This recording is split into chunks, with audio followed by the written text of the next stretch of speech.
Asking employees to leave a training feedback is a very common practice in corporate learning. I have met some facilitators and L&D professionals who treat feedback form quite seriously, and some of them just don't. In this video, I want to share with you what are some biases and misconceptions around form exist. I promise you, in the end of this video, you will never look at the training feedback form the way you used to. If you are new to this channel, my name is Liza and I create videos I wish existed when I was starting in learning and development. So let's start at the very beginning. How did training feedback form ended up being there at the first place? In 1959, Donald Kirkpatrick, a professor from University of Wisconsin, introduced four-level training evaluation model.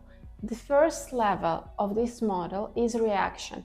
How did people react to the training? What was their first impression? Did they like the coffee or pastry? Was the AC in the room too cold or too warm? Did they like the PowerPoint slides? Did they like the suit of the trainer? Of course, I'm joking. These are not the questions that we ask as L&D, right? However, many times these are the answers and the reaction that we get from a training session. Now, let's go back and I want to give you a review on other three levels that were introduced by Kirkpatrick. It is important to understand them as we continue talking about training feedback forms. Let's take an example of good old 5 points of sales training. So the first level is reaction. How did people react to a training? Level 2 is learning. Do they remember 5 points of sale 1 week after this training session? The next level, level 3, is behavior. Are salespeople approaching every new account following the 5 points of sale that they learned on the training? Do they do point 1 or they jump directly to point number 3?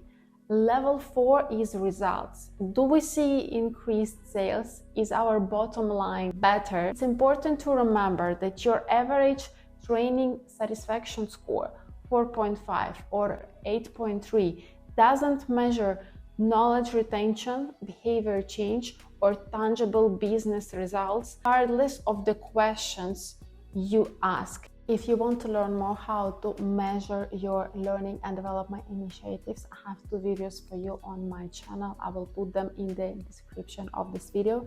Check them out. So a good training feedback score, let's say 4 out of 5 or 7.5 out of 10, is usually a good indicator of that people are okay with AC temperature and catering provided.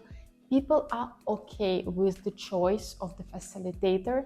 The facilitator is pretty knowledgeable, entertaining, and polite.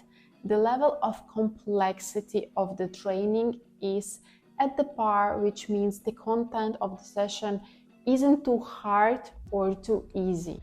People don't feel like it was a complete waste of their time. Now, why am I saying this and why I am so confident about this? First one is so-called HR effect. In companies with strong hierarchy, employees often give decent feedback scores to avoid problems with HR or L&D department. Employees want to stay on good terms with HR because HR handles hiring, firing, bonuses, promotions, and other stuff. Because of this, employee might not always be honest in their feedback.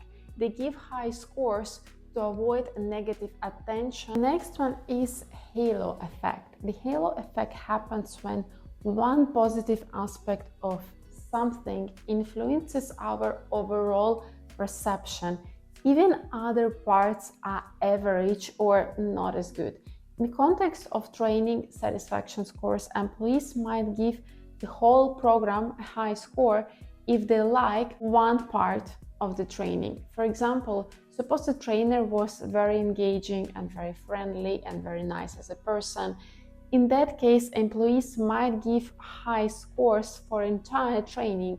Even the content wasn't very useful, relevant, or materials were a bit outdated. The positive impression of one aspect, the trainer, creates a halo effect that affects overall rating. The next one is a central tendency bias.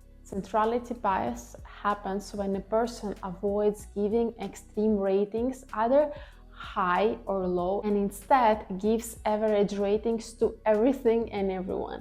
This often happens to avoid conflict or because the employee is unsure about their opinion or they haven't formed their opinion yet. The last aspect I would personally look at is the context of the training and what this specific employee is experiencing at this moment. Imagine a situation: you put a high performing employee on a leadership training. However, this person has a bad relationship with the manager, looking for a job somewhere else, and they're in the quiet quitting mode already. You bring them to a training saying that, hey, improve your leadership skills so that, one day you can grow, you can go to a next level. In this case, the training might trigger a negative emotions and thoughts about, oh, all of this about leadership is great, but I don't like my boss and I don't like leadership skills of my manager. And because of that, because you triggered negative emotions, memories, and thoughts, this may also affect your training satisfaction score. If you're still watching this video, you might have a question. Is it worth the time to ask people to fill out a training feedback form with so many, aspects in place? If it's useless, can we just skip it? I suggest keep it. Don't remove it. I like the analogy of training feedback form being a thermometer. If you are higher than normal temperature, 37 degrees Celsius, it will show. If something is wrong with the training, it will be reflected in the score, where you may start understanding what has caused it. The thing is, 1000 things may have caused your body temperature to go up, and the same comes with the training session. That's it for today. Let me know in the comments if you want to hear what I would personally include in the training feedback form. If you need help with your learning and development career, you can always reach out to me on Instagram or send an email, and we will see what is the best way for us to work together. I have been working extensively helping people like you to start and grow in their L&D careers. I hope you are having adventures and following your dreams. Bye for now.